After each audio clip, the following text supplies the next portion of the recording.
All right, guys, welcome to the Off Balance podcast. Just a few words in English because the next podcast is going to be in French once again. So if you don't understand anything we're saying, either go to our English podcast or, like we said the other time, go learn French if you have sometimes. All right. Donc, je suis ici. Donc c'est notre deuxième épisode du Off Balance Podcast. En français, je suis ici avec Jean-Sébastien Dionne, un de mes bons amis et partenaires d'entraînement. Bienvenue sur le podcast. Hey, merci de m'avoir. Ben ouais, je suis vraiment content de t'avoir comme deuxième invité. La première, en fait, je ne sais pas si tu as écouté notre premier épisode. Enfin, dire oui si tu ne l'as pas écouté, OK? Dis oui. Très bien. Donc, on avait eu Johnny Zimouli, on avait parlé de la légalisation du Jiu-Jitsu. Puis là, j'invite Jean-Sébastien, pardon. C'est une ceinture brune de Jiu-Jitsu brésilien qui s'entraîne. Il vient de Québec. Tu t'entraînes, je crois, à Sampa, c'est ça? Oui, ceinture brune sous Sampa Jiu-Jitsu, puis je m'entraîne aussi beaucoup au Tristar Montréal. D'ailleurs, c'est là qu'on s'est rencontrés la première fois, il y a plusieurs années. Tu viens fréquemment à Montréal quand même pour t'entraîner. Puis on te voit quand même souvent. Fait que dis-moi, tu peux-tu un peu nous parler de ton background un peu? Parce que toi, tu compétitionnes beaucoup à l'international. Tu es un des gars, en fait, qui compétitionne le plus, je te dirais, au Québec. Moi, je te connais personnellement, fait que c'est facile, mais j'ai l'impression que je veux dire, tu compétitionnes autant, sinon plus que moi, les gars comme Oliver Taza, Ethan Curlenston, qui sont nos gars qui représentent un peu le Montréal puis le Québec. Mais pourtant, on n'entend pas tant parler de toi.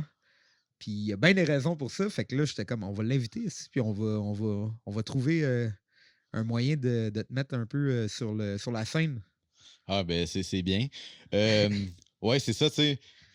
En fait, puis tu parlais de notre rencontre, parce que j'ai aussi comme habité 1 an et demi environ à Montréal, là, où que j'étais vraiment là, quasiment juste au Tristar. Quand tu t'entraînais plus souvent. Oui, c'est ça. Il a fallu que je retourne à Québec pour des raisons familiales. Ouais. Fait que là, maintenant, je suis comme un petit peu sur la route, là, mais j'ai été 1 an et demi là, vraiment juste là-bas. Fait que c'est là qu'on a un peu... Là, c'est là qu'on a plus connecté, ouais, c'est ça. Puis on s'entraînait toute la gang, puis...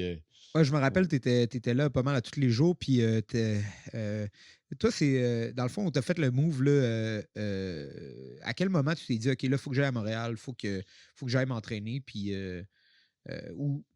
on va même commencer un peu avant. Je veux avoir un peu ton historique. Là. Je sais que tu es allé sur le podcast d'Olivier. Ça fait-tu déjà un an? Ça fait 1 an et 1 mois. OK, quand même. C'était février l'an passé. Écoute, le podcast d'Olivier, cette semaine, j'étais comme, il faudrait que je le réécoute, juste pour voir de quoi ils ont parlé, tout ça. Puis là, je pouvais pas le finir. Tout était intéressant, mais Olivier, c'est pas le meilleur animateur. Là, non, je fais des blagues, c'est pas vrai. J'aime bien Olivier, je joue sur son podcast à soir. Là. Mais en fait, vous avez parlé un peu de ça, mais j'aimerais ça que là, nous, on a plus des gens de Jiu-Jitsu du Québec qui vont nous écouter, qui font le sport, qui nous suivent. Fait que j'aimerais ça que tu expliques un peu comment tu as commencé le Jiu. Puis, qu'est-ce qui t'a fait aussi venir à Montréal? Qu'est-ce qui ta décision?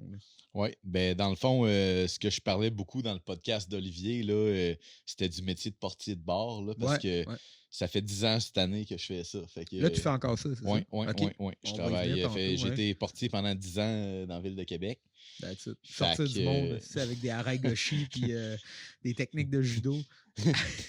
Ça, on dirait des anecdotes de John Danaher. Ben, en plus, sur mes notes, j'ai noté John Danaher du Québec. Il est ici. Mais c'est drôle parce que nous autres, c'était peut-être moins spectaculaire à Québec, là, surtout ces années-là, en termes de violence. Là, c'était un peu plus tranquille que New York. Ville, c'est ça. New York, dans les années 90, là, c'était plus rock'n'roll. Ouais, ça devait brasser pas mal. Fait que c'est ça.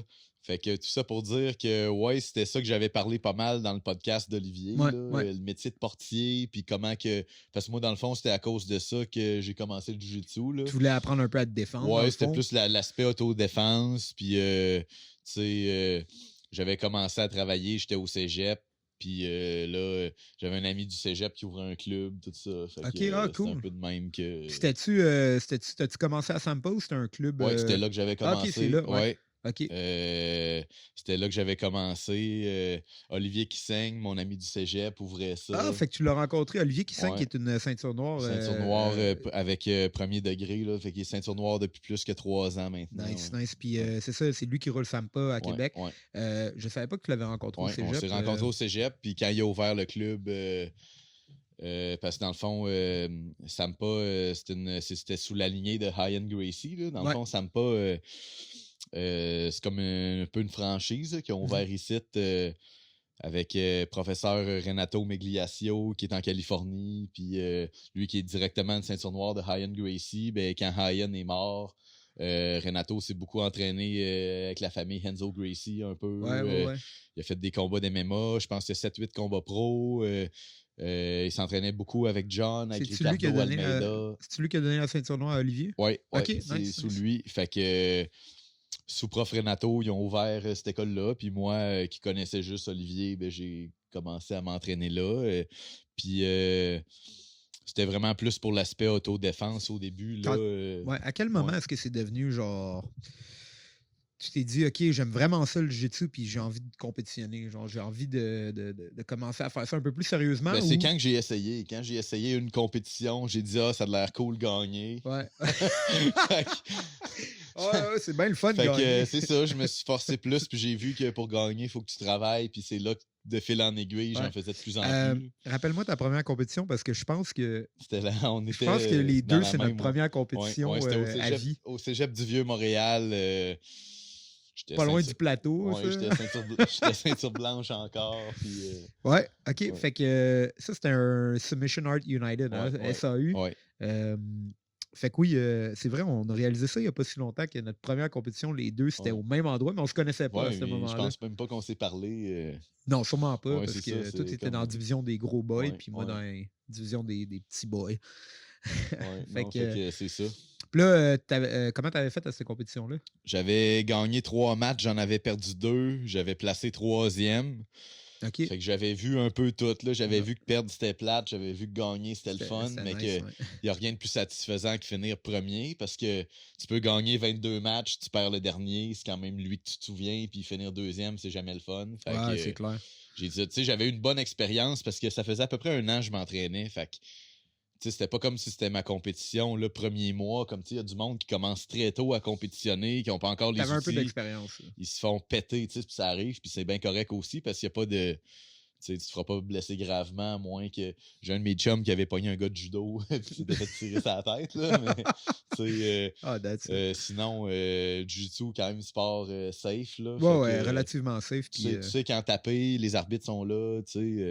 Pas trop de risque de blessure. Moi, ça faisait 1 an, fait que j'étais déjà pas pire pour le niveau. Ouais. Fait que j'avais gagné des matchs, mais je n'avais aussi perdu en faisant des erreurs comme tout le monde au début. Fait que ça m'avait juste donné la piqûre de plonger plus profondément là-dedans. Ouais.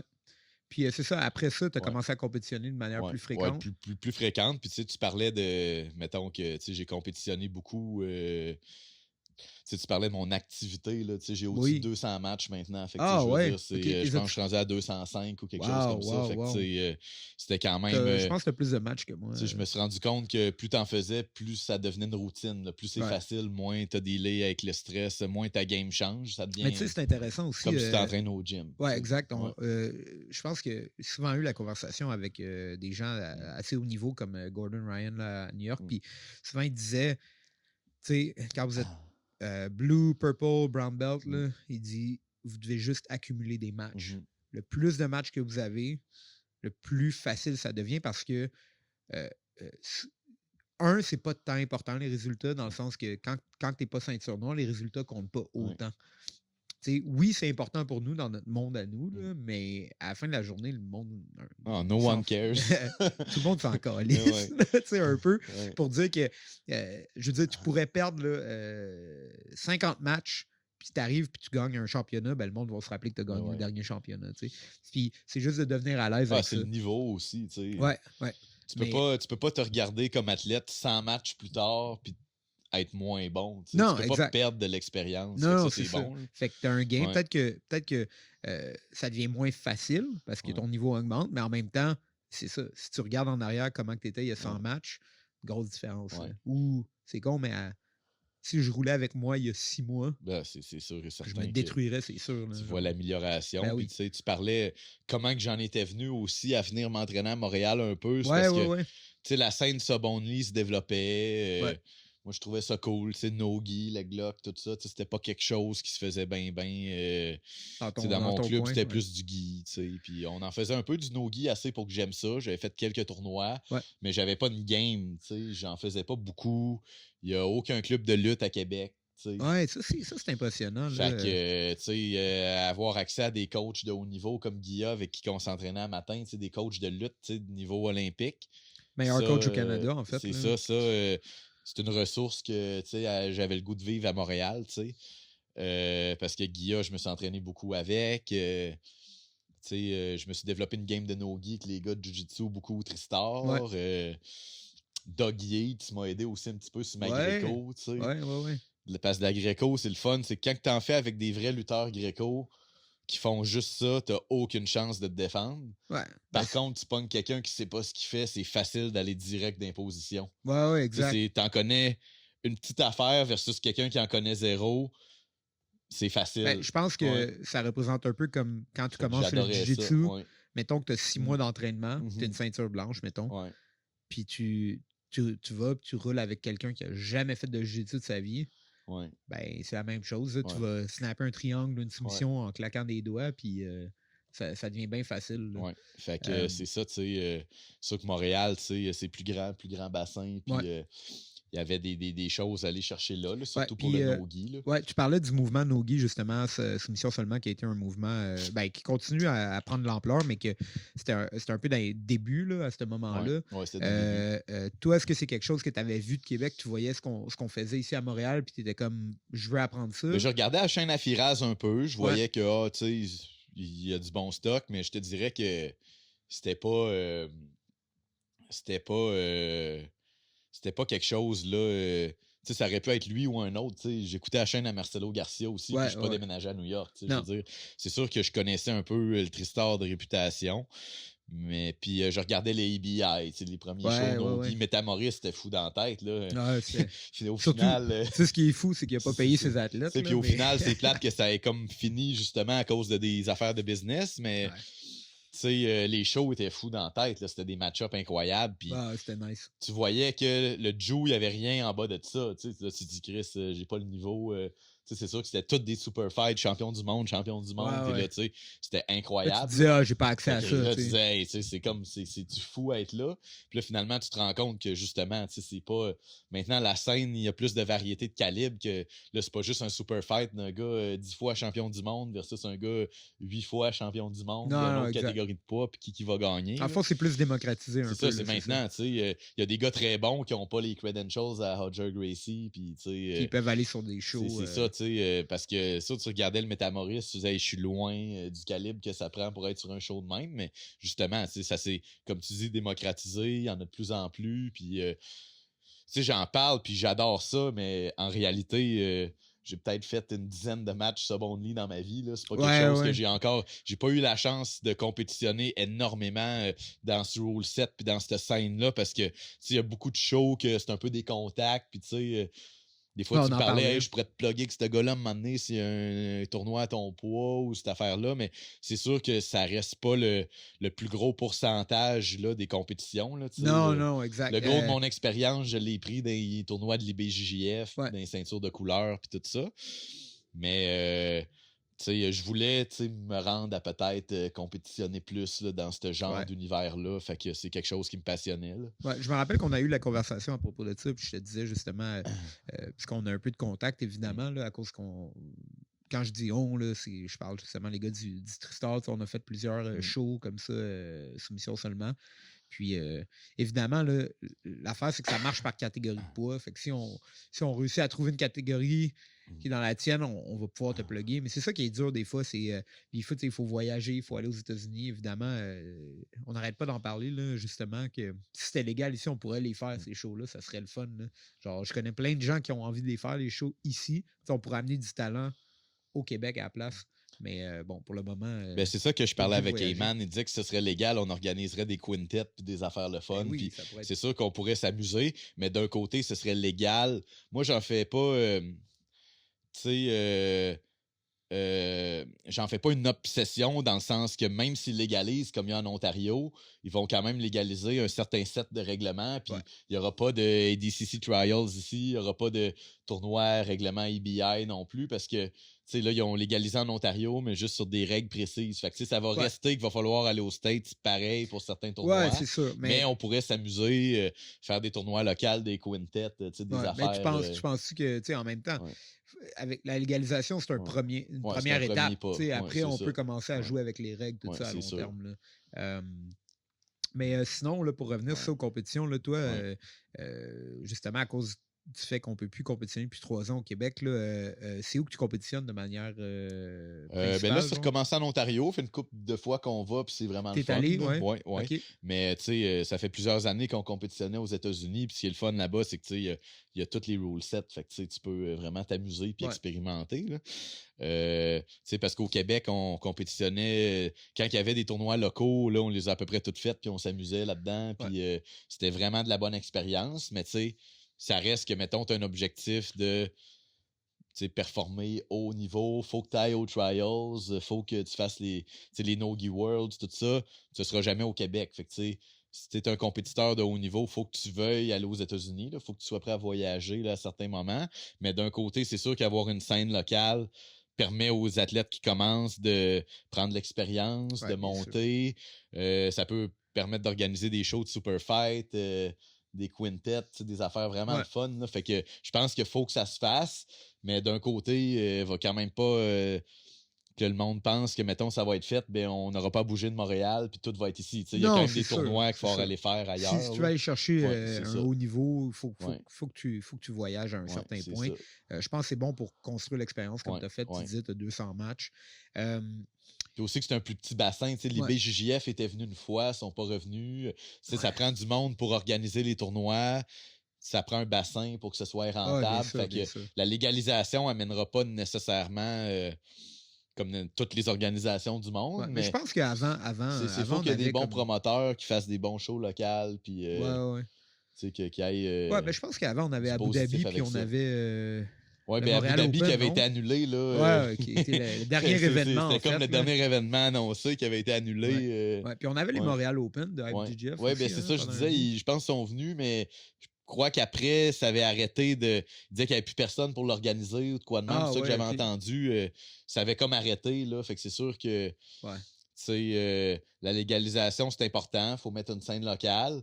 Mais d'un côté, ça reste un plus petit bassin que les States. Là, la Californie, c'est gros comme tout le Canada. Fait que c'est sûr qu'il y a des compétitions qu'il faut sortir un peu. Là. Ça bouge plus là-bas. New York, il y a plus de monde que dans tout le Québec, juste une ville. Fait que, c'est un bon point. D'ailleurs, justement, en parlant de ça, les voyages, tout ça, toi, est-ce que tu te considères comme un athlète de Jiu-Jitsu comme c'est ça que tu fais de ta vie, c'est ça ton numéro c'est pas juste ça que je fais, mais c'est pas mal ce que je priorise. Mais c'est ça ta priorité, Puis une question que je pense qu'il y a beaucoup de gens qui seraient intéressés, surtout les jeunes compétiteurs, de savoir, parce que comment que tu monétises ton jiu-jitsu, comment que tu fais pour arriver à voyager puis à participer à ces compétitions-là, parce que je te pose cette question-là parce que on a tous des moyens différents. Moi, je ne fais que du jiu-jitsu à temps plein. J'ai pas d'autre job. J'ai trouvé un moyen de le monétiser à ma manière. C'est ça, j'enseigne beaucoup, puis aussi j'ai des projets, j'ai des sponsors, tout ça. Puis j'aide d'autres personnes pour des projets qui peuvent être monétisés. Ethan, c'est un exemple différent. Il n'enseigne pas beaucoup, mais ses compétitions sont plus payantes parce que lui, il est focusé là-dessus. Il a un bon nom, il est allé. C'est ça, mais comme sa manière de le monétiser a été différente. Puis c'est un peu de savoir, parce que je pense pas qu'il y a juste une voie de dire, OK. Moi, je vois de toutes les sortes. C'est ça, je veux être un athlète à temps plein, donc là, il faut que, genre, je sais pas, j'économise 10 000 $, puis je bouge à New York, puis j'espère pouvoir gagner un 5 000, mettons, en compétition, puis là, faire boule de neige. C'est pas accessible à tout le monde, ça. Fait que je voulais savoir, puisque tu as une manière différente de le faire, on a parlé du métier de portier, je veux savoir, c'est quoi que tu fais, toi, pour te rendre à ces compétitions-là, que peut-être que les jeunes qui veulent potentiellement faire ce qu'on fait, comment ils font pour le faire? Ben, Ouais. c'est sûr que tu as plusieurs parcours. Il y a du monde qui ouvre des Ouais. écoles très jeunes. Ouais. Comme mon ami Olivier a ouvert son école, il était mauve, ceinture mauve. Tu sais. Ah ouais, t'es sérieux? Ouais, Ah, fait ça, que c'est impressionnant. t'as des gens qui ont plus la fibre entrepreneuriale. Tu Ouais. sais. Val, derrière l'écran, t'as Ouais, ouvert Ceinture Mauve?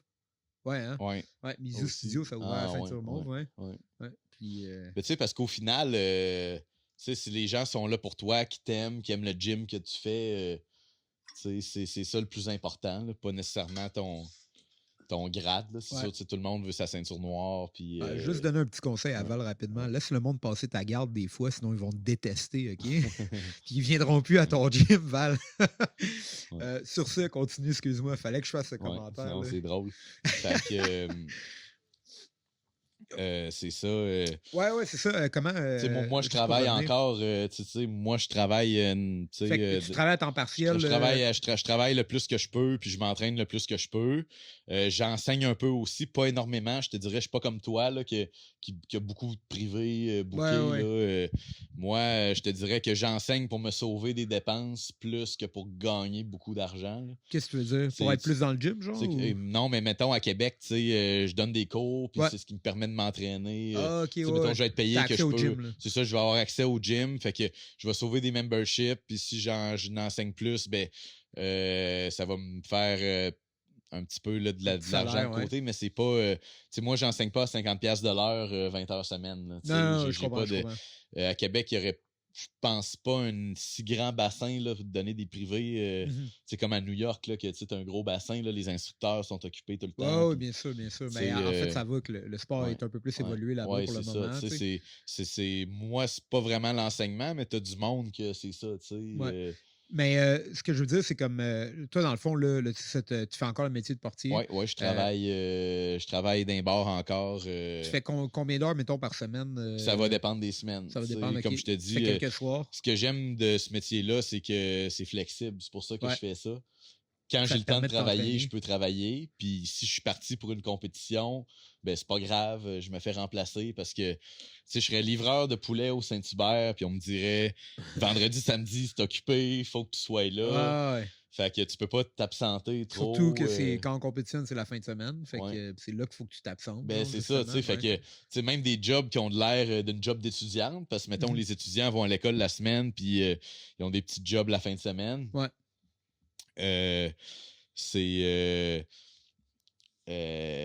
que je voulais dire? Donc, c'est ça. Fait que c'est quand même flexible, entre guillemets, qu'ils peuvent travailler juste quelques jours semaine puis avoir du temps, mais les études, ils doivent être tout là ça. la fin de semaine. Mais si nous autres, il faut qu'on parte une fin de semaine puis qu'ils disent « Hey, le resto, là, ça roule le vendredi, samedi », ben c'est difficile. Fait que... Fait que c'est ça. Fait que toi, ce métier-là, ça te permet moi, ça fait que vu que je connais vraiment le monde là-dedans, j'ai des bons superviseurs, je peux dealer ça avec eux. Là. Je connais d'avance un peu les dates que je sais qu'ils ont besoin de moi. Comme le Pâques s'en vient, ça va être fou. Là. Les spring break, puis Pâques, tout ça. Tu travailles où? J'étais au Shaker Sainte-Foy encore. Sainte-Foy, OK, là où je t'avais vu apparaître un jour de l'an. C'est drôle. Des bonnes mémoires. Moi, j'ai pas trop de mémoire de ce moment-là, mais Jess s'en rappelle. Je visitais ma famille au jour de l'an, puis je suis passé par le Shaker. Je me suis barré les pieds dans le bar. Je marchais dans la rue tranquillement, puis je me suis accroché dedans. Exact, je suis tombé dans le bar. Oui, c'est ça. Tombé dans la bouteille aussi. Oui, non, c'est drôle. Fait que c'est ça, tu sais, moi, ce que ça fait, c'est que je peux vraiment faire mon horaire des semaines, des mois d'avance. OK, fait que tu peux préparer selon les compétitions. Je peux préparer selon mon calendrier, selon ce qui est bon, Puis tu sais, faut que je redonne aussi, là, selon ce que je sais que mes boss vont avoir besoin. Oui, bien sûr. C'est un peu un équilibre. Si je veux prendre un mois de vacances l'été, c'est pas très grave, mais je peux pas m'absenter une semaine à rentrer. Là, tu comprends? Je comprends. On est vraiment d'un bord d'étudiants. Vous avez des dates où que ça bouge. Oui, c'est ça. C'est proche de l'Université Laval, c'est jeune. Parlant de l'Université Laval, regardez le beau t-shirt. Ceux qui sont sur YouTube vont pouvoir voir ça. Rouge et or. Rouge et or. Toi, c'est l'université que tu as étudié. Oui, je suis gradué. J'ai un bac en droit à l'Université Laval. Oui. Puis tu as lâché la maîtrise pour le jiu-jitsu. Ben, j'avais commencé quelques cours de deuxième cycle, là, mais en administration. Là. Puis j'ai fait comme une ou deux sessions, puis j'ai arrêté parce que justement, là, ça devenait. Le sport prenait une plus grande place. Là. Puis c'est ça que je voulais savoir, parce qu'on parle un peu de le métier que tu peux avoir pendant que tu pratiques le sport qui te permet quand Mais même tu sais, dans d'être. ce temps-là, c'était légal au Québec, puis on Ouais. compétitionnait, c'était pas compliqué. Mais On allait est-ce à que. Montréal, j'étais pas au niveau là, de voyager encore, mais Ouais, ouais. juste de vouloir Ouais, il m'investir, fallait me quand même que préparer. tu prennes congé si C'est tu voulais ça. aller un samedi à Montréal compétitionner. Là. Mhm. Tu sais, veux pas. Euh, C'est ça. Ce que je voulais savoir, c'est est-ce que tu étais aux études quand tu as commencé le Ouais, Jiu-Jitsu? ouais. Ouais, ok. Comme je te dis, je travaillais dans les bars à cette époque-là, plus à temps plein, là, je te dirais Ok. vraiment régulièrement. Ouais. Puis je faisais mon bac en droit quasiment à temps partiel là-dedans. Là. OK. Puis c'est ça que je veux savoir parce que, tu sais, des fois, on voit des. Puis je faisais du jiu là, à ce moment-là, c'était une fois ou 2 semaines, très à OK, c'est au loisir. début, Ouais, c'est là, ça. OK. Mais c'est Très ça, à j'ai une question loisir. pour toi. Ouais. Parce que tantôt, on avait la discussion, moi, toi et Val, justement, à propos de tu sais, les jeunes qui disent tu sais, je veux compétitionner ou je veux commencer à m'investir dans le Ouais. sport. Toi qui étais à l'école, qui travaillait et qui commençait le jiu-jitsu, comment, quand tu as vu que le sport commençait à prendre plus de place puis que tu avais envie de compétitionner, qu'est-ce que tu as changé à ton horaire? Comment que tu réussissais à comme t'améliorer Mm. puis t'assurer que tu t'améliorais, mais en même temps de continuer les autres choses autour de toi? Ben, au Genre? début, j'aurais comme pas pu. Là. J'ai comme Ouais. fini mon bac. Je faisais du jiu pour le fun, quelques fois semaine. OK, t'as pas fait comme moi, t'as pas juste quitté ton bac. Non, c'est OK, ça. ouais, Plus pour l'aspect autodéfense, tu sais. Fait que j'en faisais un petit peu. Priorisais les études. Ouais. Beaucoup de travail là-dedans. À cette époque-là, j'étais d'un bar qui roulait plusieurs soirs, semaines. Je travaillais beaucoup. J'étais au Dagobert dans le temps. Ouais. C'est là que j'ai pris le gros de mon expérience. Ça. J'ai travaillé là 4 ans. Là. OK, quand même, Puis ouais. dans ce temps-là, maintenant, c'est plus vraiment le cas. Là. C'est un bar qui est plus ouvert maintenant juste la fin de semaine. Mais Ouais. dans le temps, on roulait du mercredi au dimanche. Là. C'était du Tabarnouche, 5 soirs semaine. Fait que j'ai fini, dans le fond, mon bac. Ouais. Puis quand que ça a été fini, c'est un peu là que ça concordait. Un petit peu plus tard, j'allais faire ma première compétition. OK, ouais. Fait que c'était un peu. Tout tombait un peu en même Puis, temps. ouais, là, c'est ça. Tu sais, t'avais un j'aurais peu plus de pas. temps Je me libre. serais pas lancé. J'aurais pas dit, hey, je vais faire une compétition, m'entraîner tous les jours en jiu, puis étudier au travers. Tu sais, tu peux pas tout faire. Tu sais, j'ai Ouais, comme. c'est dur, Je faisais du jiu vraiment à temps très partiel. Je finissais mes études. Quand que ça a été fini, j'ai pris quelques cours au 2e cycle. Je me suis lancé là-dedans, dans le sport, plus sérieusement. Puis quand disons, le sport a pris une plus grande place, j'ai juste arrêté de prendre des cours. Là, OK, j'ai rien ouais. T'as abandonné. décidé de C'est faire ça, le choix tu sais, de poursuivre. J'ai comme poursuivi, mais c'est sûr que tu peux pas non plus tout faire. Là, tu sais, Non, c'est sûr. Mais est-ce que tu penses, à mettons, d'un point de vue récréatif? ben, c'est sûr que d'un point de vue récréatif, je pense que tout le monde, tu peux t'entraîner 2-3 fois semaine pour Ouais. ta santé, ton bien-être. Définitivement. Aller à l'école puis avoir une petite job au travers. Ça, il y a beaucoup de monde Ouais. qui le font. C'est juste, c'est sûr que quand tu veux compétitionner, parce que là, on parlait première compétition, bas niveau, il y avait des tournois à Montréal, c'était niveau plus local. C'était excellent, là, ça nous donnait vraiment une bonne scène pour prendre de l'expérience puis un peu se familiariser avec ça. Parce que moi, je à pense... ce moment-là, c'était pas non plus de dire hey, on s'entraîne 3 fois par jour. Ouais, Puis évidemment. ça, c'est plus tard quand tu vois que tu veux viser de plus en plus haut, ça devient de plus en plus dur, le monde est meilleur à chaque échelon, tu sais. Fait que là, tu te rends compte un peu ce que ça prend vraiment un niveau élite, mais niveau tu sais, là, local, je pense que juste t'entraîner chaque jour, c'est bon. Là, ouais, puis je pense que c'est facile de s'entraîner c'est à ça. tous les Quand jours. que je disais de prendre ça plus sérieusement, c'était juste que là, j'allais m'entraîner plus 5-6 fois semaine que 2-3, mais c'était pas. Le jiu était pas ma vie à ce moment-là. Non, mais pas encore. Je m'entraînais chaque jour, j'allais faire des compétitions. Ça a duré quelques mois. Je me suis pas dit je vais m'entraîner vraiment plus à temps plein, entre guillemets, d'en faire plusieurs fois par jour avant un plus haut niveau. Là. J'ai pas fait ça en partant. Bon, c'est bon, ça donne une bonne idée un peu, là, mais je pense que c'est accessible, même si on est justement d'avoir un entraînement par jour. C'est tellement dur quand tu commences puis tu es un peu là, d'un nouvel univers. Là. Tu peux pas t'entraîner. Quand tu deviens meilleur, tu peux être efficient. Tous tes trainings ne sont pas à 100%, mais tu commences, tu forces beaucoup. Tu es tout le temps dans le trouble. Tu fais un c'est ça, tu fais un workout. Là, c'est un workout physique complet. Tu es scrap. Tu peux pas retourner. Définitivement. Puis justement, les gens qui aspirent peut-être à devenir un peu plus comme à temps plein, toi, ça ressemble à quoi ton horaire? Genre, parce qu'en plus, comme on a dit, tu travailles. Fait tes entraînements, tu t'entraînes-tu quoi? 1-2 fois par jour ou sais, je vais gérer avec mes nuits de travail intelligemment pour pas trop me brûler non Ouais. plus. Là, comme ça m'arrive, souvent, je travaille la nuit du mercredi. Tu sais, c'est un peu là que la OK. semaine commence. Fait que des fois, ça arrive que je m'entraîne moins fort le mercredi parce que je sais qu'après ça, le jeudi, je vais dormir quelques heures, je vais retourner m'entraîner. Puis le vendredi, je s'entraîne Ouais. fort. Samedi, dimanche aussi, souvent. Fait que tu sais, c'est sûr que des fois, en prévision de plus tard, je vais tempérer mes trainings quand que ma semaine de travail commence. Mais en général, le lundi, mardi, je travaille pas. All-in. On s'entraîne le plus qu'on OK. peut. Je gère un peu comment que ça va. Il y a des semaines que je me sens en forme, je me sens invincible. Je dors 4 heures, quelques nuits de suite, puis je m'entraîne en fou dans la tête, puis ça Faudrait va bien. je sais pas comment tu fais, Puis là, des mais fois, t'arrives que t'es scrap, puis qu'il faut aussi que tu donnes un break à ouais, ton corps. OK. Faut quand même le gérer. Je me souviens plus c'est qui disait ça. Je me demande si je veux pas nommer de nom sans être sûr, là, mais j'écoute beaucoup de vidéos de ce temps-là, de podcasts, de gens qui parlent d'entraînement. Je me demande si c'est pas Chael Sonnen qui a plugué ça à un moment donné. Mais en tout C'est cas, quoi qu'il disait? l'idée, je trouvais ça bon. C'était de pas se céduler de journées off, que la vie va nous les donner, tu comprends? Tu sais, Ouais, que tu peux arriver que, mettons, hey, cette journée-là, je peux pas m'entraîner, il arrive je sais pas quelle affaire dans ma vie, ben, ça fait 22 jours en ligne, tu t'entraînes, tu te sens pas mal de comme de prendre une prendre journée off off, là, ouais. j'ai des choses à faire, on retournera demain. Alors que si tu te prévois tout le temps des gens qui s'entraînent jamais la fin de semaine, par exemple, puis là, le lundi, tu peux pas t'entraîner, il arrive de quoi, ton char pète, C'est n'importe une quoi, journée off de ben là, plus. c'est tes 3 jours que t'as rien fait, tu sais. Ouais. Fait que moi, c'est un peu l'attitude que je prends. Tant que je suis pas blessé, que ça va bien, je m'entraîne. OK, Puis intéressant. si je sens qu'il y a une fatigue qui s'installe, une blessure, que je suis occupé à faire de quoi ou que j'ai une grosse semaine de travail, il faut que j'en fasse moins. Je vais mettre les journées de congé un peu quand ils vont fitter au lieu de Ouais, me ouais. dire m'entraîne jamais le samedi. Fait que là, s'il y a de quoi le dimanche aussi, finalement, ma fin de semaine est off au Ouais, complet. je trouve que c'est intéressant parce que c'est un J'essaie peu de comme pas une faire ça. vision Ouais. différente de. Moi, je suis un peu plus dans la vision comme j'ai un horaire là, que Ouais. je suis. Ouais. Mon horaire qui est au niveau du nombre de fois que je m'entraîne à Mm. tous les jours. Qu'est-ce que je fais? Tu sais, je sais que je lift, admettons, telle journée, telle chose. Je vais faire du jiu-jitsu. Le lendemain, je vais avoir 2 jiu-jitsu, pas de Ouais. lifting. Ainsi de suite. J'ai un horaire qui est plus comme carré, si Ouais. tu veux.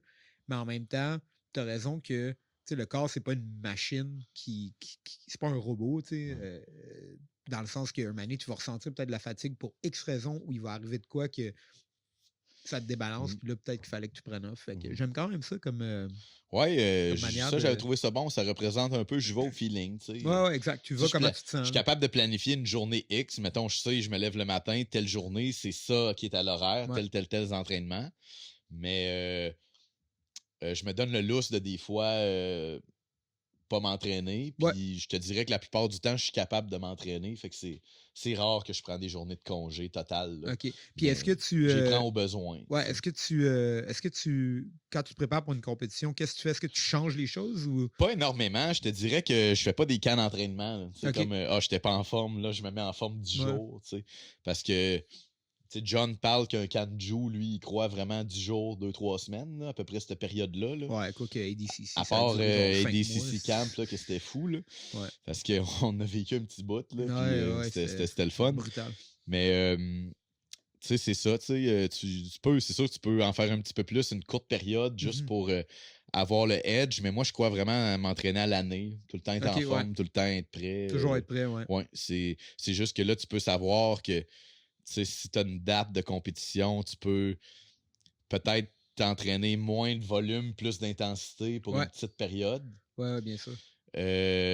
Sinon, aussi gérer là-dedans des journées de repos pour arriver frais à compter. Là, pas être C'est ça trop, le but. Là. Tu veux pas être beat up trop. c'est ça, pas être trop scrap en surentraînement, puis pas être capable Ce qui de. nous est tous déjà arrivé, je pense. Pas être capable de performer comme l'idéal serait parce que t'es trop physicalement parlant là, diminué alors que tu t'es entraîné fort, puis ta tête a des bonnes stratégies employées, mais ton corps ne suit pas. Ouais. Ou des fois, le contraire va arriver, le physique lâche un peu, puis ça tue un peu ton mental. Là. Si mentalement, tu es off parce que tu te sens pas dedans, c'est sûr que ça aide pas. Là.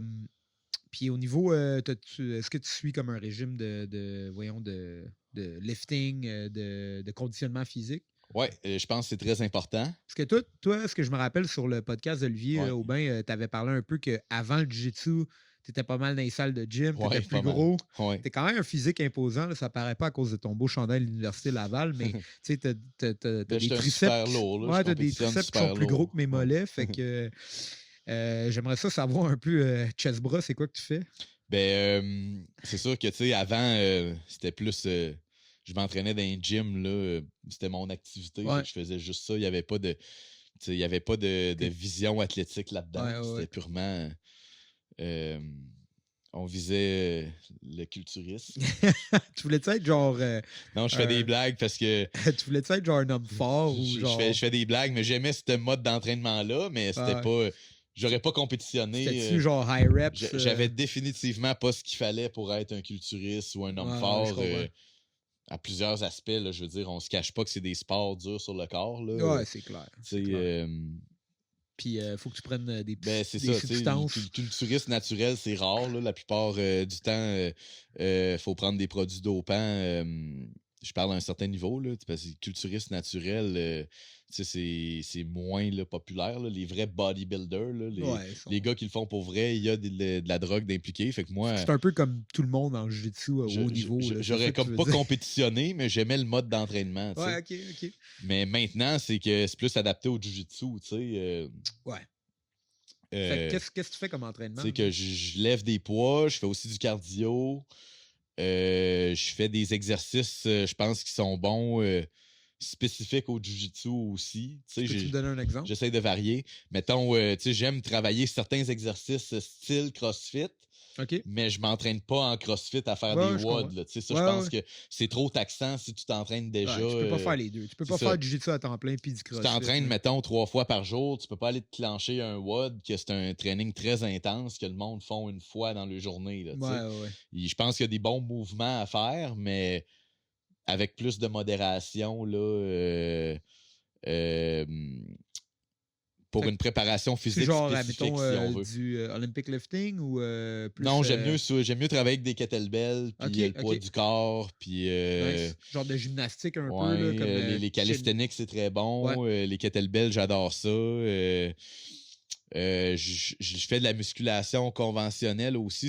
Je pense que c'est bon pour prévenir les blessures, de garder le corps relativement fort, en forme et fort dans son ensemble là, pour pas qu'il y ait de chaînons manquants puis qu'on puisse se blesser. Là. Je pense que c'est surtout ça. Là. Le travail de gymnase aide énormément à la prévention des blessures. Ouais, je suis d'accord avec toi. Et le conditioning général, ça aide, je pense, pour beaucoup la confiance, de se sentir en forme, qu'on a fait ses devoirs à faire du cardio, à travailler fort, qu'on s'améliore dans différents aspects. On ne veut pas être des experts du conditionnement physique, mais on veut quand même sentir qu'on est capable de s'améliorer un petit peu dans certains aspects. Ouais, bien sûr. Puis sentir qu'on est à notre meilleur. C'est surtout ça, ça va nous aider mentalement. Puis ça va nous aider quand les matchs sont difficiles. Ben, on a reproduit ça à l'entraînement, d'être en forme. Ouais, parce que ça va pas toujours servir. Des fois, tu vas gagner en 20 secondes ou perdre en 20 secondes. Tu sais, moi, les deux me sont arrivés. Oui, absolument. Je veux dire, je pense aussi quand c'est dur, ça aide. C'est de se sentir confiant puis de savoir que tu peux avoir un certain niveau d'athlétisme si besoin. Puis que on le sait que la compétition, c'est pas juste de la technique. Là. Il y a de la technique et de l'athlétisme, puis tu dois être en forme, tu dois être prêt pour que ça y aille. Puis point de vue diète. Moi, je suis pas vraiment de diète. Écoute, on rit, là. Si Gary Tonon a une diète, moi aussi, on peut appeler ça une diète. Ouais, ça, exact. Hey, on pourrait en parler. On devrait créer le hashtag JS Diet. Ça serait pas pire parce que, comme tu dis, Gary, pour ceux qui le connaissent, c'est un des meilleurs grapplers au monde qui est à New York. Ils ont créé le hashtag Gary Tonon Diet. Là, c'est souvent, il aime bien manger des burgers puis de la bouffe comme ça. Pour JS, je pense que moi, j'appellerais ça le dépanneur diet. Je dis ça à blague, mais souvent, avant les entraînements, je voyais JS qui arrivait avec son petit sac de dépanneur. Il y avait des ficellos, des Powerade. Powerade, shake de protéines, des shakes de niaiseries. Ouais. Avec, des fois, je te voyais avant le cours manger drôle, une Kit Kat. J'étais genre pré-workout de malade. Il y a du monde qui ne comprenne pas là, dans différents gyms que je m'entraîne. Fait que toi...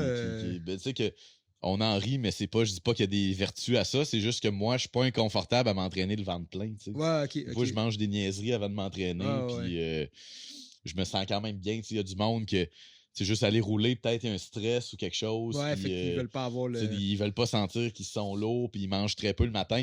Moi, je te dirais, mes journées de compétition, ça ressemble à ça. Je mange moins, je bois plus. Ouais, ouais. Les journées de compétition, je travaille plus liquide. Mais pour Mais le l'entraînement reste du régulier, temps. je m'en vais au gym m'amuser. Là. Ouais. Fait que, je fais pas attention. Des fois, je mange une demi-heure avant de m'entraîner, puis c'est pas grave. Ouais. Puis toi, ouais. tu te bats dans quelle catégorie? Là? J'étais un super lourd. Moi, Super lourd, ça les tourne autour de quoi? BJJF No-Gi, c'est jusqu'à 215 livres. Ouais. Ah, ok, ouais. Fait que c'est ça. T'es Fait pas, que tu je te coupes dirais, pas j'étais de à mon poids. poids, Là. je coupe rarement du poids. Je suis tout le temps flush 214, un peu l'idéal. Là, ouais. Ouais, tu serais-tu ouvert à couper du poids pour des compétitions un peu? Ou, 205, je pourrais si ça vaut la peine. ouais. Mais Genre, c'est un mettons, cash price. IBJJF perdre 20 livres, Ouais. au final, ça change pas Non, grand-chose. ça Là, vaut parce pas la que peine. on va se retrouver dans l'absolute après pareil. Ouais, Puis, puis c'est tu pas. tortures un peu. Là, Ouais, c'est ça, je le fais pas pour. génétiquement Ouais. parlant, t'es fait un peu plus gros. Là, Tu sais, si tu me dis, hey, j'ai un super fight qui paye ton mois de salaire à 205 livres, m'a faire le nécessaire. Mais ouais, sinon, tu sais, j'essaie de m'amuser avec ça. Puis de ouais, pas. puis gagner de l'expérience, right, comme Ouais, on a c'est ça, c'est parlé. ça. Pas, tu sais, j'en fais pas de maladie. Tu sais, je voudrais pas que ce soit un sport, tu sais, vraiment difficile à exécuter mois après mois. Tu sais. Ouais. Les athlètes olympiques vivent ça beaucoup. Tu sais, mettons, quand ils pensent à prendre leur retraite, tu sais, sont tannés de couper du poids, sont Ah oui, mais je tannés pense de. qu'il n'y a pas beaucoup de monde qui en parle, là, puis ça, Val, c'est un sujet qui te concerne En absolument. judo, là, parce que je pense qu'il n'y a pas beaucoup de catégories, puis les gars trouvent ça dur. Tu sais, Ouais, en mais lutte ça, aussi, j'allais dire, ouais. écoute, moi, pour avoir coupé du poids quand même une couple de fois, là, moi, je marche comme à 175 livres maintenant, là, mais je suis un peu plus petit avant, j'étais comme à 165 peut-être, puis des fois, je coupais à 155 day of weigh-in, un 10-12 livres, incluant comme 5 livres d'eau, puis tout ça, puis là, t'es sa diète pendant, je sais pas moi, 4 à 6 semaines tout le temps, puis ce que j'ai réalisé, c'est que ça a complètement fucké ma relation avec la bouffe aussi. Pendant un temps, là, j'étais comme. Je calculais tout, puis il fallait pas que je dépasse, puis là, tu essaies de rester lean tout le temps. Puis je réalisais que ça me faisait un peu détester ce que je faisais, plutôt que d'en profiter. Fait que là, je disais que Val était concerné parce que Val, c'est un lightweight à IBJJF, puis. Mais ce serait pas un gros middle non plus. Là. Fait qu'il est comme pogné un peu entre les deux comme moi. Puis il est fort pour son poids, il est surprenant. Je pensais mais je pas qu'il disais était ça si parce léger. que tu sais, il m'en parle souvent. Il est souvent en train de me dire ah ouais, là, je suis en train de couper pour la prochaine compétition. Puis il est fort mentalement, par exemple, mais c'est sûr que c'est dur. Ça prend, ça met du temps, genre. Voyons, ça te met des kilomètres de plus sur ton corps puis sur ton mindset. Fait que je pense que tu fais la bonne décision aussi. C'est sûr que quand tu commences à être payé. Ouais, si ça vaut la peine puis qu'un jour ça devient important, mais pour le moment, je suis à l'aise dans ma catégorie. Puis je perds pas parce que des gars sont trop forts ou trop lourds. Je perds quand je suis pas bon versus le gars. Puis quand je suis meilleur que lui, je gagne habituellement. Si un jour je me rendais compte que je suis pas dans la bonne catégorie parce que les gars, c'est des rouleaux compresseurs, là, des fois, il faut que tu fasses un choix, mais j'ai jamais senti ça. Je veux dire, fait que t'as fait les bons je choix, perds, c'est ma faute. Tu comprends? C'était pas un manque de physicalité ou. Ça peut être ça, quelqu'un qui est hyper bon, mais dit les gars ont 10 livres sur moi. Je suis pas capable de les bouger. Ils sont trop forts. Là, tu peux dire, ouais, je vais adapter ma catégorie, mais moi, quand je perds, je suis capable de me regarder dans le miroir, dire ce gars-là était meilleur. Plus préparé, m'amener d'une zone que je connaissais moins. Il faut que je fasse mes devoirs, revienne meilleur. C'est un bon mindset. C'est pas. Je me suis rarement fait overpower là, dans ma catégorie de poids. Au ADCC Trials, le poids est un petit peu différent. Je te dirais que là, je l'ai senti. Tu te battais à combien? Parce que c'était en bas de 217. Okay. Fait que comme je te dis, moi, je pèse même pas ça. Ouais. Puis les gars cotaient. Ils coupaient, ouais. Les gars descendaient à 217 alors que moi, je le pesais pas. Puis j'étais pas à l'aise de descendre mon poids plus bas, être en bas de 88 kilos, ça aurait été dur pour moi. Ouais. Ben, j'ai senti une différence physique, tu comprends? Parce que là, c'est un petit peu différent. Mais à 215 livres IBJJF, ça m'est jamais arrivé. Là, c'est une bonne catégorie de poids, je pense, pour toi. Parce que t'es comme dread dedans. Tu sais que j'avais des gars, mettons, dans les trials, que IBJJF compétitionne en haut de moi dans le ultra. Tu sais. Fait que là, je suis là, OK, là, peut-être qu'il faudra que je fasse un ajustement ou juste que je bulk up un peu. C'est ça que j'allais te dire. Là, il y a les trials qui arrivent cette année à nouveau. On est très contents en novembre. Pour ceux qui ne le savent pas, dans le fond, ADCC, c'est à chaque 2 ans. C'est comme le plus gros événement no-gi. Puis, il y a 2 qualifications si tu n'es pas invité, parce que tu peux être invité si tu es un gros nom dans le sport. Exemple, Gordon va se faire inviter, Gary va se faire inviter, Bouchecha probablement, tu sais, tous les gros noms. Pour nous, on doit faire des qualifications. C'est deux fois aux 2 ans, dans le fond. Fait que là, cette année, novembre 2020, c'est la première qualification au New Jersey que tu vas participer, right? Ouais. Parce que je voulais te parler un peu, c'est quoi tes objectifs qui s'en viennent? T'as-tu des compétitions? T'as-tu des objectifs à court et long terme? Je sais que les trials sont dedans. Ouais. Puis est-ce que, justement, tu ne serais pas intéressé à gagner un peu de masse pour Ouais, les ben prochains c'est ça trials? que je me dis, est-ce qu'il faut que je coupe en bas, ce que je pense qu'il va être tough? 193, ça va être... Ou je me dis, garde, ils veulent être gros, on va aller à la guerre, puis on va l'être nous autres aussi. Ouais, Tu sais. se rapprocher le micro un peu de toi, ouais. Fait que je te dirais que je vais peut-être juste savoir que là, les gars sont gros, puis il faut, Ouais. faut que je le sois aussi. Ouais. Fait que là, c'est comme la décision un peu que tu penses. C'est ça. Puis, mais c'est sûr que c'est mes objectifs principaux, tu sais. Si une scène locale de compétition revient, parce que là, la scène locale, c'est comme l'Ontario, tu sais, on s'en va compétitionner là-bas, on s'amuse, ils ont plein de bons événements. Si un peu la même chose revient au Québec, ça va être le fun, mais il va rester, tu sais, les objectifs, c'est vraiment se qualifier pour ça, performer au Nogi World, ça reste un peu là, le focus principal d'un grappler Nogi, c'est les plus gros événements. Tu sais, on peut s'amuser à faire des super fights, des quintets, des shows, mais en réalité, ce qu'on veut, c'est vraiment être reconnu dans l'élite, puis pour ça, il faut que tu gagnes ta place à ce tournoi-là. Fait que c'est sûr que ça reste le focus principal. Fait que là, toi, tu te prépares plus pour ça. Oui, puis en attendant, ben, je profite que là, vu que c'est revenu légal le Jiu en Ontario, qu'on n'a pas tout le temps besoin d'aller trop loin pour compétitionner, on se garde actif, on garde l'expérience. Parfait, ça. Si jamais ça revient au Québec, si on fait faire des tournois, ça va être le fun, puis ça va nous garder actifs tout. Mais c'est sûr que les dates, là, qu'on a le bullseye dessus, c'est tout un peu novembre, février 2021. Les 2 sélections nord-américaines, les Nogi Worlds à chaque année qu'on veut bien faire parce que c'est un autre gros tournoi important, Nogi Paname, ça reste un peu ça, là, ce qu'on vise le plus dans le calendrier. Pour les gros tournois, surtout, là, c'est la préparation. OK. Bon, génial, ça. Puis j'aimerais ça aussi expérimenter. Un peu de sub-only. Un peu de c'est ça, parce que le sub-only, ce qui est le fun, c'est que il y a des petites scènes quasiment partout dans les États-Unis. Chaque petite scène locale attire des gens un petit peu de l'extérieur. Il y a comme différents noyaux là, d'endroits qu'il y a du bon niveau là-dedans. Fait que j'aimerais ça expérimenter un peu, là, varier les rule sets, mais c'est sûr que en arrière de l'esprit, on focus à devenir bon pour les règlements et DCC et BJJF beaucoup. Là, exact. Parce que c'est un peu le gros objectif. Définitivement. Tu peux être un spécialiste des BI overtime puis des slick soumissions, mais DCC, ça va beaucoup jouer sur des points, sur des détails, sur la lutte. IBJJF aussi. Fait que, on veut se développer dans ces règlements précis-là, c'est sûr et certain. Génial, mais je pense que c'est bon d'être complet puis de compétitionner beaucoup dans plein de... Essayer un peu de tout. Comme là, c'est l'Ontario qui ont légalisé, ils ont le propre... ils ont fait un peu des règlements qui sont les seuls au monde à avoir. Là, si tu as suivi ça. Là, ils utilisent IBJJF, puis il y a une autre fédération qui utilise des règlements hybrides. Exact. Quand je vais faire un tournoi, ben, c'est des règles que j'ai jamais vues ailleurs. Fait que je veux pas, c'est une nouvelle expérience. Tu dois t'adapter. Si on s'adapte, c'est le fun.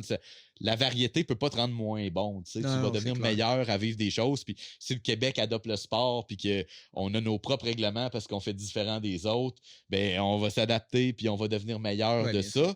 Mais au final, on veut être bon dans les règles et des CC. On veut être bon dans les règles et BJJF parce que c'est les tournois les plus prestigieux.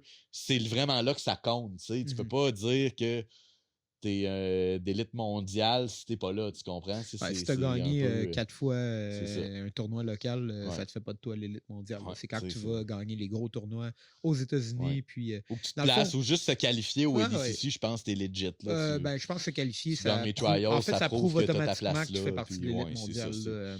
Toi, c'est ça l'objectif. J'aimerais ça un jour me qualifier pour ça.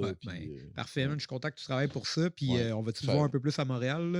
Oui, ben là, très, très fort possiblement. Dans les dernières semaines, c'était du quelques jours, semaine. Là, je vais peut-être m'installer un petit peu plus pour quelques mois. OK, nice. Puis là, le reste des moments, ça dépend. J'ai déjà fait mon camp pour les Nogi Paname quasiment exclusivement à Québec, puis ça avait bien été aussi. Absolument. J'avais fini 2e cette année-là de ma division. Fait que, des fois, ça arrive, peu importe où la vie fait qu'on est à tel ou tel endroit, on peut quand même s'entraîner fort et faire de notre mieux. Là. Mais c'est sûr que là, l'hiver achève un peu, là, la saison des tempêtes de neige, le printemps, c'est plus facile faire de la route. Je ne suis pas pogné chez nous. Là. Je vais essayer de peut-être m'entraîner beaucoup à Montréal, là, profiter de tout ça pour faire des bons mois d'entraînement. Génial. Mais moi, je me suis jamais comme donné d'excuses que si des fois la vie faisait que j'ai déjà passé un été complet à Québec, ben, je me suis entraîné là le mieux que j'ai pu. Je pense que tu as des bons partenaires d'entraînement. Puis si tu as une idée dans laquelle tu veux aller, tu dis OK, là, il faut que je m'entraîne fort, il faut que je pratique ça et ça. Tu sais ce que tu peux améliorer. Tu ramasses les gens que tu connais bien autour de toi, puis vous travaillez. On sait qu'on a toutes des faiblesses évidentes. Il y a des affaires que je sais que ça fait des années que je ne suis pas bon dedans, puis à chaque année, je l'améliore un peu, puis jusqu'à temps que ça soit meilleur. En fait, que ce soit meilleur. Mais je pense que tout le monde sait ses forces, ses faiblesses. Il y a plusieurs aspects d'un athlète. On veut acquérir des nouvelles forces, on veut s'améliorer dans des choses qu'on était complètement ignorants. On veut ajouter des outils qu'on n'avait pas. Puis on veut aussi combler des faiblesses qu'on sait qu'on a. Des fois, il y a la partie le fun d'aller chercher juste des armes, mais des fois, si t'as pas d'armure, quand même, t'as une épée. Fait que des fois, il faut aussi travailler à se défendre puis à être impénétrable, puis travailler d'autres aspects là, qui peuvent être une lacune. Fait que c'est un travail constant. C'est ça. T'es jamais proche de la perfection, t'es jamais proche d'être bon. Là, être bon, c'est une illusion. Là. Quand tu arrives, tu es comme d'un certain sommet de compétition. Tu peux dire, je suis bon, mais tant que tu n'es pas le meilleur au monde, il y a de la place à t'améliorer. Même quand tu es le meilleur, tu peux être meilleur que toi l'année d'avant. Ben oui, exact. C'est tout le temps comme ce qui est le fun, c'est que c'est un processus infini. Je pense qu'on a l'exemple de beaucoup de champions qui travaillent comme ça. Je voulais aller vers un peu comme ma dernière question. Là, justement, je disais, tu es très présent dans les compétitions. Tu compétitionnes, tu gagnes, tu fais bien. Mais invisible ces réseaux sociaux. Écoute, on a récemment... C'est drôle. OK, moi, je parle d'Instagram depuis que je te connais, je te dis, si, man, t'as pas Instagram? Non, j'ai pas Instagram. Moi, c'est Facebook. Puis même sur Facebook, là, de temps en temps, on voit de quoi. Là, au moins, tu postes quand t'as des résultats. Mais là, je poste comme un tournoi sur 3 ou 4. Ouais, c'est ça. Ce qui est, en tout cas, complètement débile. Mais bon, dans mon opinion, évidemment. Là, récemment est apparu JS from Québec, qui est ton Instagram. C'est drôle. Qui, d'ailleurs, on m'a expliqué que c'était une petite pique à propos des gens de Montréal parce que nous, à l'anglais, on dit JS parce que c'est J. JJ, right? Vous parlez bien anglais. On parle bien anglais, puis les gars de Québec l'appellent JS. Comme si c'était un G. Comme si c'était un G. Fait que là, ils ont écrit J-A-Y. Écoute, on le mettra, Val, à l'écran, son Instagram. Ça vaut la peine. Il y a des belles photos de lui à l'entraînement. Mais là, qui c'est qui roule ton Instagram? C'est Microix qui s'occupe de ça. Microix de Sampa Beauport. Qui est un des instructeurs de Sampa Beauport, c'est ça? Lui qui s'occupe principalement de cette succursale-là. Là, quelqu'un qui m'aide beaucoup à organiser des structures d'entraînement puis à ce que tout le monde travaille fort. Parce que lui, c'est un ancien excellent compétiteur de Guy. Ben, je veux pas dire ancien. Là, on a compétitionné ensemble il y a 2 semaines, puis les deux, on a gagné notre division. C'est ça. Mais ce que je veux dire, c'est que là, il y a eu un enfant, puis le focus de compétition est moins là. Il s'occupe de son enfant, de ses élèves beaucoup, puis il va faire un tournoi de temps en temps quand ça donne. Mais avant, il, comme moi, compétitionnait presque toujours. Excellent. Gagner des bonnes choses en Guy. Très bon compétiteur, Microix. Fait que. Mais là, c'est quoi? Il m'a lancé un Instagram. OK, il était écœuré de te voir sur Instagram. Tanné que je ne sois pas sur les réseaux sociaux assez. Fait que il m'en a ouvert un, puis c'est très drôle. T'as-tu accès à ton Instagram? Non, j'ai pas accès, mais. mais si vous m'écrivez, les messages vont m'être transmis. Mais c'est vraiment drôle. Là. Il prend des photos, des lives. J'ai commencé à te taguer, moi, des fois, quand je te vois t'entraîner, puis je prends un petit film, là, JS from Québec. Non, c'est bon, tu sais. Des fois, on travaille. Il va filmer des rolls, filmer des stories, mettre des photos. C'est quasiment juste du Jou. Mais parce que là, je sais que tu es un peu à la vieille méthode, là, mais tu te rends compte que si tu as une petite présence sur les réseaux sociaux, tu pourrais peut-être, je sais pas moi, rendre ton jiu-jitsu un peu plus connu. Tu sais, dans la province de Québec, là, tu dois être le meilleur compétiteur là, de la ville de Québec. Là. Je pense que. Puis même dans la province, tu es un des bons compétiteurs, mais le monde ne le savent pas. C'est pour ça que je t'invite sur mon podcast. Je suis comme, vous le connaissez pas, là, mais il est là. Il est genre JS from Ah, ben, c'est Québec. gentil, c'est bon mot. Non, mais c'est vrai, ouais. là. Je veux dire. Mais c'est ça, tu sais, j'avais pas d'Instagram, là, j'en ai un qui est vraiment bon avec du matériel de Belle jiu-jitsu. photo en plus. C'est toutes des photos de Si vous Jiu. voulez voir JS en chest, allez Mais- sur son Instagram. Mick Roy est un excellent photographe, gars de vidéo. Ouais, fait que ouais. le contenu qu'il met est vraiment bon. Il écrit des niaiseries, il taquine le monde de Montréal au travers. classique. C'est vraiment drôle. Il a parti ça pour le fun, c'est un running gag. Puis tant mieux si ça évolue à quelque chose. Mais Ouais, ouais. moi, j'ai jamais voulu comme trop mettre de temps sur les réseaux sociaux. Je connaissais pas ça. Je me disais, je vais mettre le temps à essayer de devenir bon. Puis quand je le serai, je serai connu. Puis si je suis pas connu, je suis heureux avec ça aussi. Là. Bon, ben, c'est bien correct. Je trouve que c'est une belle attitude. Mais c'était drôle. Quand même candide ouais, vis-à-vis de ouais. ce que tu fais, puis c'est nice. Mais aussi. c'était C'est drôle de rafraîchissant. voir le développement de ça. Tu sais. Ben, je pense que c'est le fun parce que c'est pris un peu avec à la légère. Ben oui, puis ben oui, on le s'amuse. but, c'est d'avoir du fun. Ben ouais. Puis écoute, je trouve que tu as une belle attitude aussi. Tu es comme, check, moi, je veux m'améliorer, le reste, je m'en sac, puis Ouais. c'est bien correct. Mais Parce quand que même. beaucoup de monde font l'erreur de vouloir être. Puis ça, je parle dans la société, en jiu-jitsu. Ouais. C'est pas quelque chose de répandu en jiu-jitsu. Là. On est quand même c'est quand même un sport que le monde sont humbles, les travaillants, tout ça. Mais tu regardes dans la société avec toutes les téléréalités, puis beaucoup de monde veulent être connus, veulent être une vedette sans Malgré- vraiment faire de quoi à la base. Ouais, ça, tu sais. c'est quand même Fait que moi, j'ai toujours voulu être loin de ça, me dire, Ouais. je vais être bon dans quelque chose, c'est ça l'important, maîtriser une science. Quand ce sera fait, il y aura peut-être un succès qui viendra avec, peut-être pas, puis ça peut vivre avec ça, mais je suis content de me coucher le soir, de savoir que je travaille pour développer quelque chose. Ouais, puis... je trouve que c'est rafraîchissant comme, c'est comme ça. vision. C'est vraiment ça l'important, là, garder l'essentiel. Ouais. Mais Ben écoute, je vais prendre tous tes mots puis je vais aller les poster sur Instagram Ouais. tantôt sous mon nom. Comme ça, bon. j'aurais pas travaillé Ouais, pour. ouais. Mais... Non, mais écoute. Mais vu que je connais quelqu'un dans mon entourage que lui, c'était l'inverse, tu sais, Mick était bon dans les réseaux sociaux. Ouais, fait que, exact. Il est ça naturel. Il a dit qu'il allait prendre ça en charge puis prendre des bonnes photos, Écoute, c'est très drôle. En fait, t'es smart, t'as même pas besoin de le faire toi-même, Mm. c'est encore mieux. Bon. Ouais, non, mais c'est bon. Écoute, je pense qu'on a fait quand même le tour de plusieurs idées. Je suis content de comme avoir parlé en fait un peu de ta vision du jiu-jitsu, puis comment tu fais les choses, tout ça. Avant qu'on termine, je veux juste savoir si tu as des gens que tu voudrais plugger, comme on dit.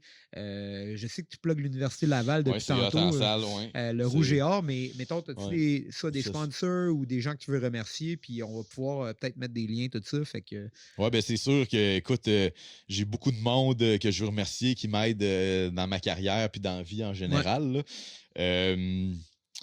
C'est tous les gyms que je m'entraîne, c'est important.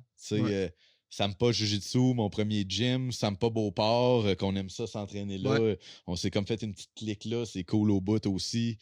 Je veux plugger aussi le Mizu Studio qui nous reçoit pour le podcast, puis des fois des petits entraînements incroyables. Les mercredis au c'est le fun, c'est cool d'avoir comme un endroit là. Vraiment rafraîchissant comme ça, que tu sais, c'est pas quelque chose qui est très commun. Là. Ouais. Val, tu l'as-tu payé pour qu'il dise ça? Non, mais j'adore le Mizu. J'ai une collection de rash guard. Non, il m'a pas payé, mais j'adore le Mizu. Ouais, j'ai une collection de rash guard Mizu, fier de représenter ce beau projet-là. Tristar Gym, ma game de no-gi énormément évolué là, avec Coach Firaz, vous autres, la gang de Ju, même beaucoup de gars d'MMA qui m'ont aidé beaucoup, comme Coach Rob aussi, Oli Aubin, beaucoup de monde avec qui j'ai eu beaucoup de fun là. Steve Claveau, un de mes commanditaires, qui s'occupe bien de mon alimentation. S'il écoute ça, il va comprendre. Moi, je ne sais pas pourquoi, quand même. Ouais, c'est drôle. C'est ça, au Tristar, là, grande famille. Là, j'ai appris de beaucoup de gens. Georges Saint-Pierre, il enseigne là, donne du temps aussi. C'est fantastique. Heyman, il y a tellement de monde qui m'ont aidé au Tristar. Là, la liste est longue. Good. Puis si on veut te rejoindre, fait que ton Instagram, comment qu'on l'écrit? Jays from JS, J-A-Y-S from Québec, tout ensemble. Yes. Sur Instagram. Val, il va le trouver, il va mettre ça à l'écran. Puis aussi, sinon, j'ai d'autres aussi organisations. Ah oui? Mon travail, le Shaker Sainte-Foy, qui m'aide beaucoup. Jim Le Chalet, ça, c'est le centre de conditionnement physique à Québec que je m'entraîne aussi. Payé par mon employeur du Shaker, fait que je le dois énormément. Là, fait que ta préparation physique, très gentil là, de nous aider là, avec ça. Là, c'est du bon monde. Martin Tremblay, mon superviseur au Shaker Sainte-Foy, m'aide énormément dans la gestion des horaires aussi. Toute la gang des portiers, c'est important, on est comme une famille. Je te dirais que c'est pas mal le tour, là. Dion et Dion, entreprise familiale aussi, déneigement, entretien à Québec, très important. Ça, c'est mes cousins là, du monde que j'aime beaucoup, là, que j'essaie de rep partout aussi. Ouais, j'ai souvent vu les t-shirts. J'ai le gilet, tout le kit. Des gens très, très serviables qui m'aident beaucoup. Fait que c'est pas mal ça. Bon, ben génial. Merci d'être venu sur le podcast. Moi, je veux juste passer. Moi aussi, j'ai une couple de gens à remercier. Là. Ben c'est cool. C'est la section de support, comme on appelle, ou à la portugaise, support!